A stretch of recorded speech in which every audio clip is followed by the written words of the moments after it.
Hi, welcome to Trigger Your Truth, and I'm Kristen. So, I've kind of talked about all this before, or at least have alluded to it, but I don't know. I was just feeling the need to kind of focus just on this right now and give it a little bit more time and why I feel it's so important. um, so, it's feminism, divine feminine energy, divine masculine energy. Personally speaking, like I said, I'm no expert here. I'm just sharing my experiences, my healing journey, and what I've learned and how it resonated for me. Um, but I do encourage you to ask more questions and kind of get curious. Um, I would certainly love to know if this resonates with anybody else. But going back and kind of reviewing experiences and relationships, I'm like, oh wow, okay, that all kind of makes a little bit more sense to me about me. So this has definitely given me that opportunity to be able to know and understand myself better, right? And that's that's what we all are trying to do, um, is to find that peace and that harmony, um, so that we could be more authentic and have joy, have peace, right? So feminism, right? It's a movement, socio-political. Um, it's on a scale too. I think that's what I asked myself and what makes sense to me, right? Um, the movement has, the good and the bad. What worked, what doesn't work, and how that pertains to you and your balance and your flow. And there's a lot of great things with the movement. I am not at all dismissing that or the importance of it. Um, it was definitely needed, and definitely has a lot of positive from it. Um, but I do think, the movement is a scale, and, you know, a lot of the good that came out of it, I had to ask myself, did some bad kind of come out of it too, right? Everything's a polarity, right? The opposite. You have to have one without the other. So the movement itself, is there a polarity in it that helps me understand myself better? And there is. Um, you know, we know what the good came out of the movement.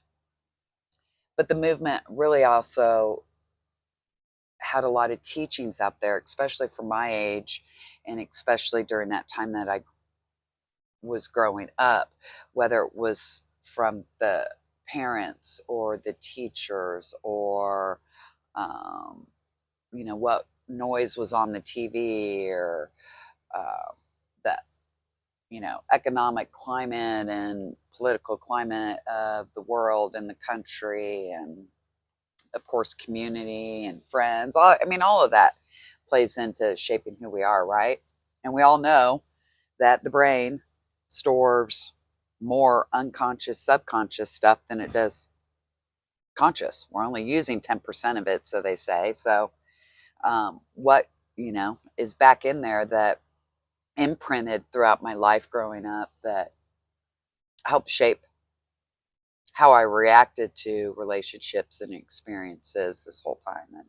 And feminism is a big one for me, because along with that movement was that, I am strong, I am powerful, I could do everything that the man does. I am going to, go out and provide and lead and not cry and not show my emotions and not be vulnerable and not speak my truth. And, in turn, I grow up thinking, okay, I can't cry, right? Can't cry, can't can't communicate my emotions, shouldn't feel my emotions. Um, yeah. And that was a lot of the chatter at the time. So that absolutely was talked about and was everywhere. So why wouldn't it be in that 90% of the brain that is the unconscious and the subconscious reactions and behaviors? Um, it certainly would. It makes sense for it to, right? So you have the feminism movement, and then once I really started to understand energy, right? And it's not created or destroyed. Everything is energy. We have to, learn how to move it and flow and balance it within ourselves and understand it. Because if we understand that everything is energy, you know, then we need to pay attention to that energy so that, our self awareness grows, right? And we step into understanding ourselves. So as I, went on this chapter of healing, I say, I started to pay attention more closely to the divine feminine energy and the divine masculine energy. This isn't the biology or the genders. This is the energy. If they're truly both present and they're both very different, and we all have our unique balance of them, and that's what makes us our own special, you know, person, then we need to understand those energies. And if, the divine feminine is to be more receptive and to feel and to nurture and to create and to flow, then your masculine energy is more that protector and take action and lead and be a little bit more logical and make decisions, right? So then, when these are harmonized, then it's a nice, pretty dance here because they have to dance. Um, and they have to flow together. But if they're fractured, if you will, from our unconscious, beliefs and values and what was programmed and our ego protective behaviors, and if these get fractured, then they definitely affect each other, right? Why wouldn't they? Um, you know, same as, you know,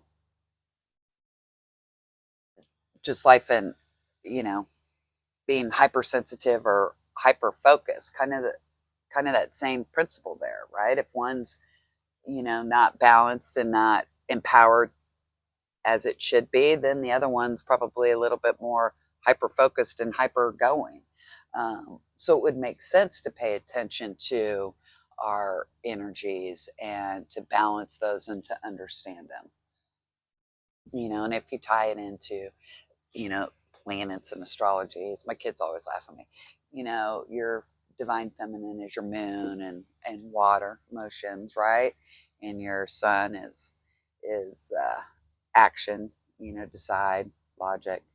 Um, you know, can't have the sun without the moon, right? Um, so we got to find this dance. And for me personally, my divine feminine was, splintered, if you will, and not flowing most of my life, honestly, in hindsight. Um, and a lot of it had to do with what came from the feminism movement. Um, it was all very external validation, self worth based. You know, it was nothing to do with the emotions and receive and flow and feel. It was, Don't cry, don't show your emotions, don't speak your emotions. You don't need anyone, you only need yourself. you know your worth is tied to your grades, your talents, your job that you get, the house that you buy, the car that you get, whatever. It was all wrapped into all those external factors that, no wonder I wasn't a good communicator. No wonder I, would pride myself on not sharing my emotions or not feeling. Um, I mean, wow, it you know unconsciously was part of who I was most of my life, and as a result, then I tied what was, I thought at the time, important to me to more of the, you know, masculine energy. Get up and do it yourself. You can't rely on anybody. You can't trust anybody. You got to go. You got to do. You got to make decisions. There was nothing about that was, you know, focused on me being authentic to me and true to me. Um, it left me really in probably more of a fight or flight mentality with anxiety and overthinking and nervousness. And, if I didn't agree with the experience or the relationship, then it was also a very, judgmental, playing victim, procrastinating um, kind of answer to that situation that I was in, which, you know, leaves a very damaged masculine energy, right? If you're procrastinating and not making decisions and, not taking responsibility and judging others, I mean, wow. Then that showed up as where my divine masculine was fractured. So not neither of these were dancing. Neither of these were flowing as yin and yang as they should have within me, right? So I really had to kind of pay attention to this and understand this, which allowed me to see, you know, feminism more on a scale of, you know, what works and what didn't work for me, so that I could step in here and start to, harmonize my energy. And when you start to harmonize your energy and it starts to flow, then that's when you start to, kind of tap more into that mind, body, and soul connection and understand the alignment, and and you're able to be so aware of yourself that you could see this and choose to react differently to experiences and relationships, now. So for me, this was extremely powerful. And I think that's why I wanted to focus just on these three, because I feel like I see it a lot in the collective and in the noise and everything else that's going on out there. So I just felt like I needed to kind of throw this challenge out there and plant that seed that maybe, asking questions and how it relates to you and how you feel. And, is there, do you feel it too? I guess, do you feel it too? Is it resonating? Um, because this really makes sense. Um, for me. Um, and this awareness has just, like I've talked about in the other videos, just allowed me to really have a deeper connection with myself. And when I have come out of this with self love and peace within me, the external just doesn't have that power anymore. Um, the power is the balance of my divine feminine and masculine energies in me. It's that yin and yang that um, it's all of it. It's the balance of the emotional and communicating and receiving and nurturing with the action and the logic and the responsibility and every everything just becomes more in harmony, and I'm making choices and decisions that are more reflective of love and compassion and my personal passions, and they're no longer being affected by what's going on in the external, or having to look for that decision to make externally that you know makes me feel good about myself for what, 5 seconds. um so I would just be curious, ask yourself some questions and sit with it and see if you kind of feel it too, because this has been a pretty powerful like aha for me. Once I started this journey to know myself better and work on myself, this, like I said, is kind of came more towards the end of it, and not that it's ever finished either, but it was just kind of a way to kind of like aha a little bit, um, because this scale on what worked and didn't work in the feminism movement definitely fractured that divine feminine energy in me, and I had no idea. um, so I very much reacted in those ego protective behaviors, and wasn't always authentic or loving, and it was easier to move with the gossip and the drama and the judgment and the competition versus really just coming at life and what I was living with love and joy.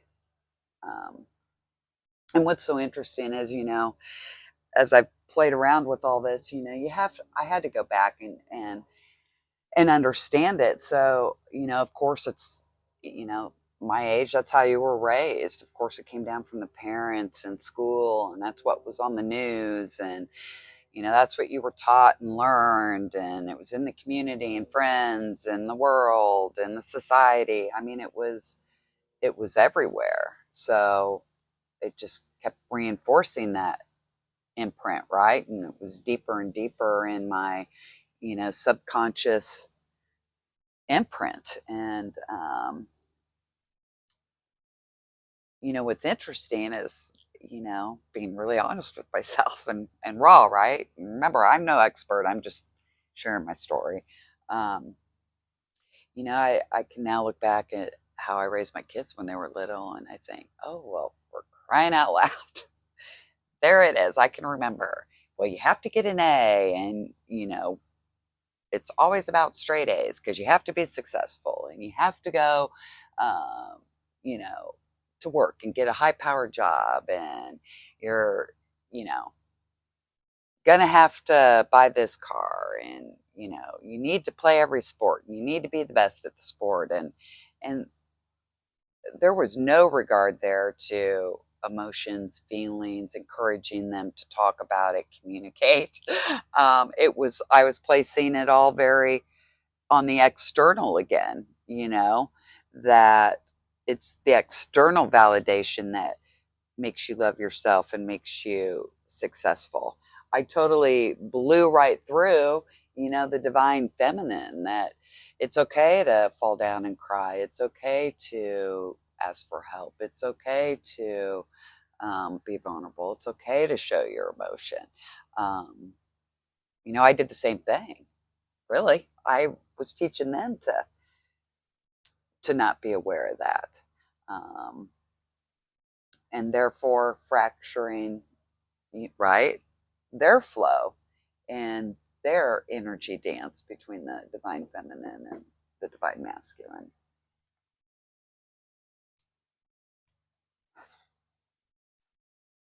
And as I've mentioned before, I talked a lot about, when I became a stay-at-home mom, and we moved here, and that very much, for me, that very much, that shame and that guilt that was so deep within me that ended up leading to resentment towards my husband and life, that I am so grateful for, which I couldn't see the gratefulness at the time. Um, it just, you know, led me to more self-loathing, because I thought I should be working, right? There was no value placed in being a stay-at-home mom, at that time. Um, so no wonder my confidence and my, you know, hate or fight or flight or fear was so high. Um, that's that to me, you know, is is what didn't work about the feminism movement. Um, it kind of crushed, if you will, that divine feminine, the emotional, you know, soft, more nurturing side. It didn't encourage it to be empowered in me, anyhow. Um, and then, to take that a step further, once, I realized that I wasn't being vulnerable or talking to my husband or communicating or sharing my feelings, or, of course, I resented him then for working. And, he was already feeling everything too. And neither of us were flowing together as two separate individuals, because our own energies weren't, in harmony. Um, you know, what did I do? I thought the divorce would be the answer and the divorce would fix everything. But, once I started to really kind of understand all this, I go back and look at that, period of separation, and I'm like, well, nothing changed for me. We, we sold a house and lived separately, and ultimately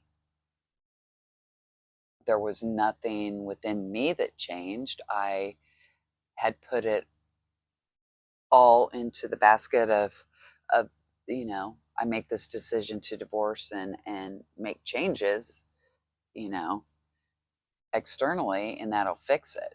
And what I didn't realize at the time was that to fix how I was feeling and to fix that, fight or flight that I was constantly in, um, I had to understand me and heal me and be so aware of me that, my lens could widen and I could see things very differently. Because when you do understand yourself and you do understand the energy and the harmony, and it's just, everything changes. How you look at the noise going on outside, of yourself, how you look at the world, how you look at politics, how you look at, yourself and your family. And I can certainly be vulnerable today. I could certainly ask for help today. I can certainly cry. Um, and I can certainly say that, as that divine feminine in me started to, you know, grow and forgive herself and heal and learn, then, you know, the masculine energy within me, comes too. Um,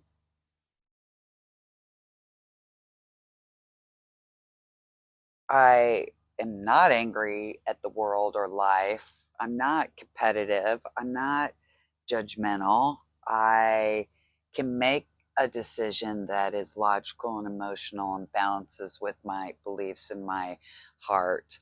I can work through situations or experiences and relationships with more love and compassion, and understanding. And I don't have to react, and I don't have to fly or fight, or, and my overall, my confidence is better, and I could just feel the peace. And it's funny, you kind of also get a little bit more protective of that peace too. And, you just are a little bit more aware of who you let in and where you give your control away, so that you could keep your peace. Um,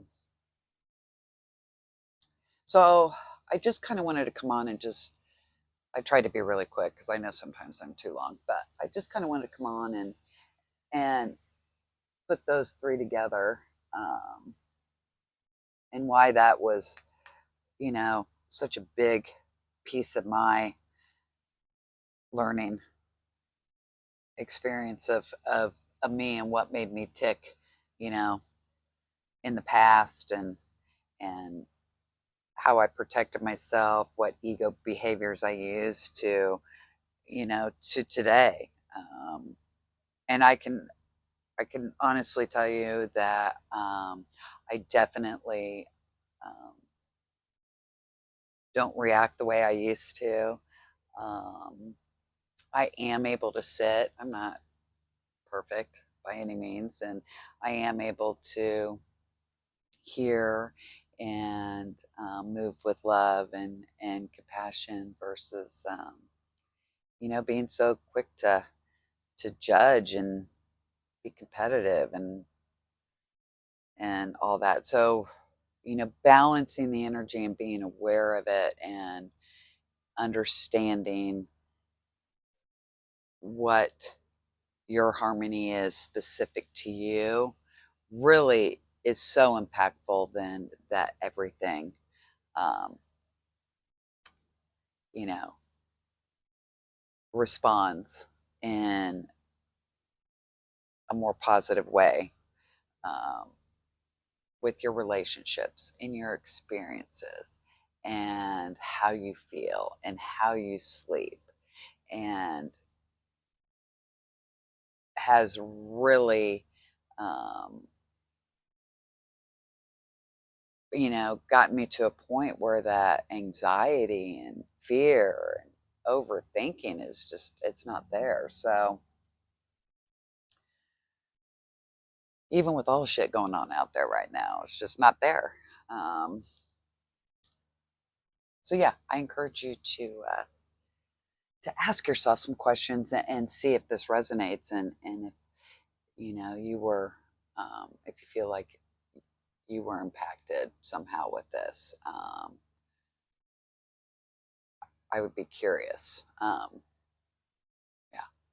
yeah, I'd just be curious. So, hey, thanks for thanks for watching. Um, as usual, like, share, comment. Um, haven't gotten a lot of feedback, so, you know, Anything's good. Let me know how I'm doing. Let me know if you like it or if you don't like it. Um, but yeah, thanks, guys. Have a beautiful day. I'm grateful for you.